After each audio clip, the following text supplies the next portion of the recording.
বিশ্বনবীর নিজের কোনো ঘরবাড়ি ছিল না, বিশ্বনবীর বিবিদের ছিল ঘরবাড়ি। এক শ্রেণীর কপাল পোড়া লোক আছে, তারা বলে বিশ্বনবী ছিল নারী লোভী, বিশ্বনবী ছিল নারীর দেহ ভোগ করার জন্য পাগল পাড়া। আরো জোরে নাউযুবিল্লাহ। তারা আমার নবীরে চিনে নাই, আমার নবীর জীবনী জানে না, আমার নবীর বায়োগ্রাফি পড়ে নাই। বিশ্বনবী তার জীবনের একটা বিয়েও নিজের ইচ্ছায় করে নাই। করেছেন কার ইচ্ছায়? আর জোরে কার? বিশ্বনবী তার প্রথম বিয়েটা করেছেন বিশ্বনবী যখন 25 বছর বয়স। কত বছর? বিয়ে করলেন সাইয়্যিদাতুনা খাদিজা রাদিয়াল্লাহু তাআলা আনহাকে। উনার বয়স তখন কত ছিল? Can you imagine? আপনি কি কল্পনা করতে পারেন একটা পুরুষ যদি নারী লোভী হতো, নারী পিয়াসী হতো, যেখানে মক্কার নারীরা বিশ্বনবীর জন্য পাগল পাড়া, এরকম সুদর্শন হ্যান্ডসাম স্মার্ট যুবক মক্কাতে দ্বিতীয়টা ছিল না। এখন সুবহানাল্লাহ। এরকম সুদর্শন শক্তিশালী যুবক বিশ্বনবী বলতেন, আমার এক হাতের মধ্যে 40 জন জান্নাতি লোকের শক্তি ঢুকিয়ে দিয়েছে কে? বিশ্বনবী তার প্রথম বিয়েটা করলেন 25 বছর বয়স। প্রথম বউয়ের নাম ছিল খাদিজা, বয়স হলো 40 হলেও হতো। তার আগে বিয়ে হয়েছে দুইটা, মানে দুইবার তালাক খাইছে, অনেকগুলো বাচ্চা জন্ম দিয়েছে, একেবারে প্রৌঢ়া বয়সের বার্ধক্যে উপনীত হয়েছে। 40 বছরের বার্ধক্যে উপনীত হওয়া একজন প্রৌঢ়া নারীকে বিয়ে করলেন বিশ্বনবী 25 বছরের যুবক। সুবহানাল্লাহ। 25 বছর বয়সে বিয়ে করলেন, আবার তার সাথে 25 বছর সংসার করলেন। বিশ্বনবীর 50 বছর বয়সের আগ পর্যন্ত বিশ্বনবী দ্বিতীয় বিয়ে করে নাই। আল্লাহু আকবার। 25 থেকে 50 বিশ্বনবীর যৌবনের মোক্ষম সময়টাকে বৃদ্ধা নারীর সাথে কাটিয়ে দিলেন। বিশ্বনবীর বিয়েগুলো 4টা কারণে ছিল। জোরে বলেন কয়টা?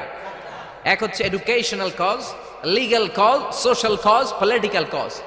এক নম্বরে শিক্ষার কারণে। সাহাবীরা মাসালা জানার জন্য বিশ্বনবীর কাছে যায়, কিন্তু নারীরা মাসালা জানার জন্য নবীর কাছে যেতে পারে না, কারণ নারীদের মাসালা জিজ্ঞাসা করার সময় লাজুকতা আছে না নাই? বিশ্বনবীকে আল্লাহ বললেন, ও নবী আপনি বিয়ে করেন, আপনার কাছে কোনো নারী এসে মাসালা জিজ্ঞেস করার দরকার নাই, আপনার বউয়ের সংখ্যা এত বেশি হবে, সব নারীরা এসে আপনার বিবির কাছ থেকে মাসালা জেনে জেনে ইসলাম মেনে নিবে গো নবী। আল্লাহু আকবার। এই শিক্ষার কারণে বিশ্বনবীর বিয়ের সংখ্যা বেড়েছে। 2 নাম্বার হচ্ছে লিগ্যাল কজ, আইন শিখানোর কারণে। বিশ্বনবীর পালক ছেলে যায়েদ বিন হারিস, পালক ছেলের বউ, আপনি যদি পালক ছেলের বউ যদি বউকে তালাক দেয়, ওই বউকে পালক বাবা বিয়ে করতে পারে। যেরকম ঠিক কিনা? এটা বোঝানোর জন্য বিশ্বনবীর বিয়ের সংখ্যা আরো একটা বেড়ে গিয়েছে। চিল্লায় এখন আল্লাহু আকবার। আবার বিশ্বনবী ছিলেন সোশ্যাল মানুষ, সামাজিক মানুষ, সামাজিকতা রক্ষার জন্য বিয়ে করেছেন। বিশ্বনবীর রাইট হ্যান্ড, ডান হাত হলো আবু বকর। আবু বকরের মেয়েকে বিয়ে করে বিশ্বনবী আবু বকরকে শ্বশুর বানালেন। বিশ্বনবীর লেফট হ্যান্ড হলেন ওমর। ওমরের মেয়েকে বিয়ে করে বিশ্বনবী ওমরকেও শ্বশুর বানালেন। অনেকে জানে না ইসলামের 4 খলিফা, 4 খলিফার 2 জন হলো বিশ্বনবীর শ্বশুর, বাকি 2 জন বিশ্বনবীর জামাই। সুবহানাল্লাহ। আবু বকর বিশ্বনবীর শ্বশুর, ওমরে ফারুক বিশ্বনবীর শ্বশুর, উসমান রাদিয়াল্লাহু আনহু বিশ্বনবীর মেয়ের জামাই, সাইয়েদনা আলী রাদিয়াল্লাহু আনহু বিশ্বনবীর মেয়ের জামাই। চিল্লায় এখন আল্লাহু আকবার। তাহলে 1 নম্বরে গেল এডুকেশনাল কজ, 2 নম্বরে লিগ্যাল কজ, 3 নম্বরে সোশ্যাল কজ, 4 নম্বর হচ্ছে পলিটিক্যাল কজ, রাজনৈতিক কারণে। বিশ্বনবী ইহুদিদের দুর্গে হামলা করলেন, খায়বার দুর্গ, আল্লাহু আকবার বলে বিজয় লাভ করলেন। বিজয় লাভ করার পরে আল্লাহ বললেন, ও মুহাম্মদ সাল্লাল্লাহু, খায়বারের যে ইহুদি নেতা তার মেয়েকে তুমি বিয়ে করো। বিশ্বনবী তাকে বিয়ে করলেন, সাফিয়া বিনতে হুয়াইব ইবনে আখতাব। বিশ্বনবী যখন সাফিয়াকে বিয়ে করলেন, সমস্ত ইহুদিরা চিন্তা করলো, হায় হায়, যার সাথে এতদিন যুদ্ধ করলাম এ হয়ে গেছে এখন আমাদের বেয়াই। বিশ্বনবী হয়ে গেছে বেয়াই, শত্রুপক্ষ হয়ে গেছে শ্বশুর বাড়ি। কোন সুবহানাল্লাহ। হাজার হাজার ইহুদি বলে, আর এই লোকের সাথে তরোয়ার দিয়ে যুদ্ধ করার দরকার নাই, সবাই পড়ে নাও লা ইলাহা ইল্লাল্লাহু মুহাম্মাদুর রাসূলুল্লাহ সাল্লাল্লাহু। এই কারণে বিশ্বনবীর বিয়ের সংখ্যা বেড়েছে।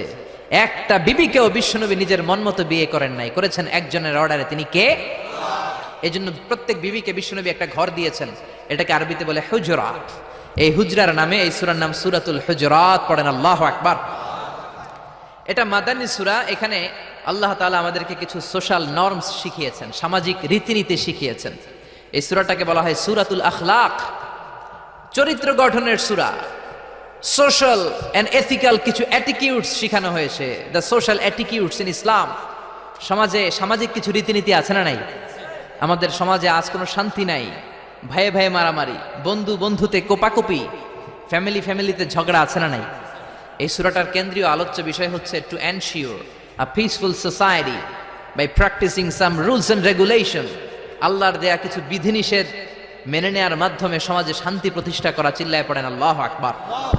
আমরা আজকে এই সূরার আলোকে জানার চেষ্টা করব কি কি জিনিস আল্লাহ আমাদেরকে মোরাল এন্ড এথিক্যাল গাইডলাইন এবং ইনস্ট্রাকশন দিলেন, যেগুলো মানার মাধ্যমে একটা সমাজ শান্তিপূর্ণ হয়। আমাদের এই কায়েমপুরের সমাজটা শান্তিপূর্ণ হোক, আমরা চাই কি চাই না? একটা আওয়াজ তুলে বলেন না, চাই কি চাই না? আমরা সবাই চাই। তাহলে আসেন সূরাতুল হুজুরাতে আল্লাহ কি বললেন আমরা শোনার চেষ্টা করি। আল্লাহ শুরু করলেন, ইয়া আইয়ুহাল্লাযীনা আমানু লা তুকদ্দিমু বাইনা ইয়াদাইল্লাহি ওয়া রাসূলিহি ওয়াত্তাকুল্লাহ ইন্নাল্লাহা সামিউন আলীম। আল্লাহু আকবার। আল্লাহ বললেন, ও ঈমানদারেরা শোনো শোনো, খবরদার আল্লাহ আল্লাহর রাসূলের চেয়ে বেশি বুঝো না। Don't be advance before your lord and messenger. Allah আল্লাহর রাসূলের দেয়া বিধানকে তোমরা টপকে যেও না। আল্লাহ আল্লাহর রাসূল যেটা বলেছেন সেটাই ফাইনাল, ঠিক কি না? নাকি আল্লাহ আল্লাহর রাসূল কথা বলার পরে আমাদের কথা আছে? আল্লাহ আল্লাহর রাসূল কোনো বিধান দিয়েছেন, আমাদের কোনো কথা আছে? আমরা বলবো সামি'না ওয়া আতা'না, শুনলাম মানলাম, আমাদের কোনো কথা, আমাদের কোনো এখতিয়ার নাই, আমাদের কোনো অপশন নাই। আল্লাহ আল্লাহর রাসূল যেটা বলেছেন সেটাই ফাইনাল, ঠিক কি না? আল্লাহ বললেন, জিনা করলে মাথা কাটো, কার কথা? চুরি করলে হাত কাটো, কার কথা? এরপরে আমাদের কোনো কথা আছে নাকি? চুরি করলে হাত কেটে দাও, তবে এই হাত কলা চোর, মুরগি চোর, ডাব চোর, ওই চোরদের জন্য নয়, যারা এক সিগনেচারে 10,000 কোটি টাকা মেরে দেয় ওই চোরদের হাত, ঠিক কি না? যারা শেয়ার বাজার খেয়ে ফেলে, হলমার্ক খেয়ে ফেলে, রাস্তার রড খেয়ে ফেলে, তাদের হাত কাটা, যেরকম ঠিক কি না? হাত কেটে দাও, কার কথা? জিনা করলে কোমর পর্যন্ত জমিনের মধ্যে গেড়ে স্টোনিং করে পাথর মেরে দেহটা উড়িয়ে দাও, কার কথা? নামাজ না পড়লে 5 বেদ দাও, কার কথা? আল্লাহ আল্লাহ রাসূল যখন এই কথা বলেছেন, তারপরে আমাদের নিজেদের কোনো কথা আছে নাকি?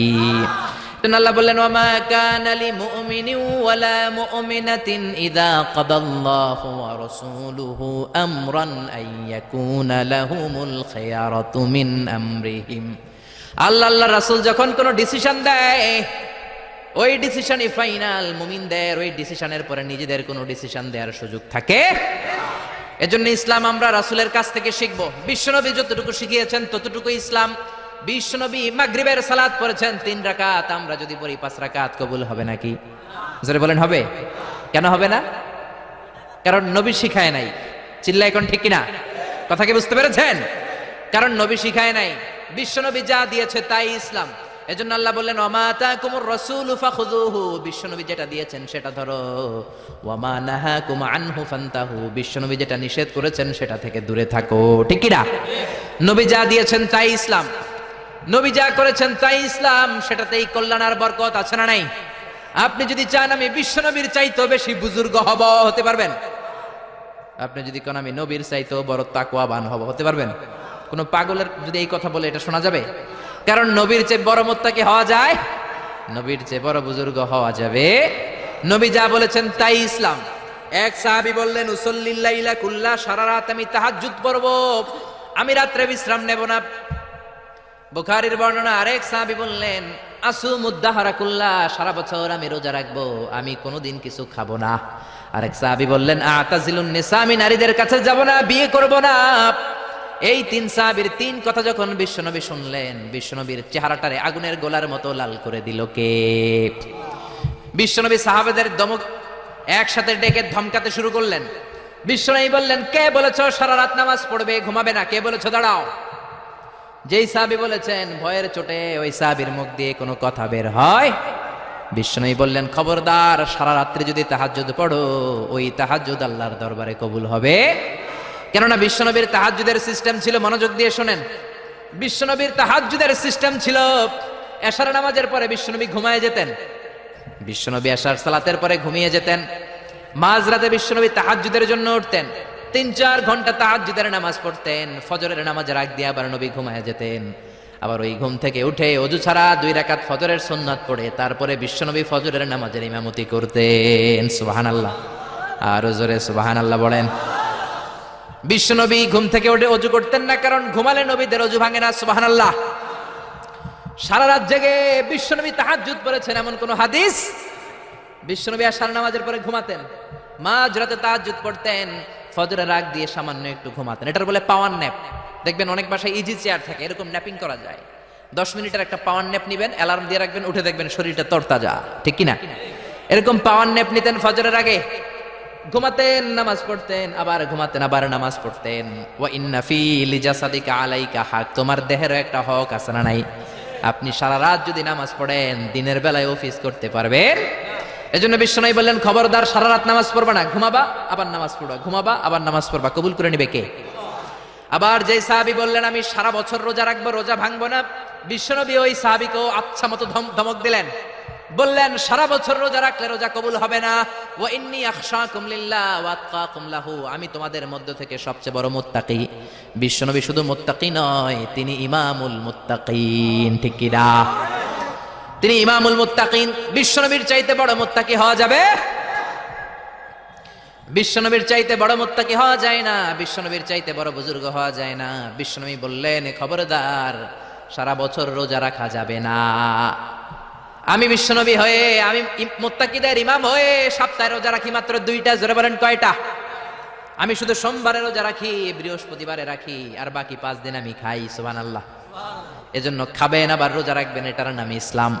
বিশ্বনবী বললেন, আমি মাসে স্পেশাল 3টা রাখি, 13, 14, 15 রোজা আছে না নাই? এর চেয়েও যদি বেশি কারো রোজা রাখতে মনে চায়, তাহলে দাউদ নবীর সিস্টেমে রোজা রাখবা। দাউদ নবী একদিন রোজা রাখতেন, আরেকদিন রাখতেন না, আরেকদিন রাখতেন, আরেকদিন রাখতেন না। কেউ বেশি রাখতে চাইলে এই সিস্টেমে রাখবা, সারা বছর রোজা রাখলে রোজা কবুল হবে। এজন্য বিশ্বনবী বলেছেন, সওমে বেসাল নিষিদ্ধ। আমাদের দেশের অনেক মা বোনেরা না জেনে লাগাতার রোজা রাখে, মনে করে অনেক বড় মুত্তাকি হয়ে যেতেছে, আসলে যে আমল নামে কিছুই উঠতেছে না এটা বুঝেই না।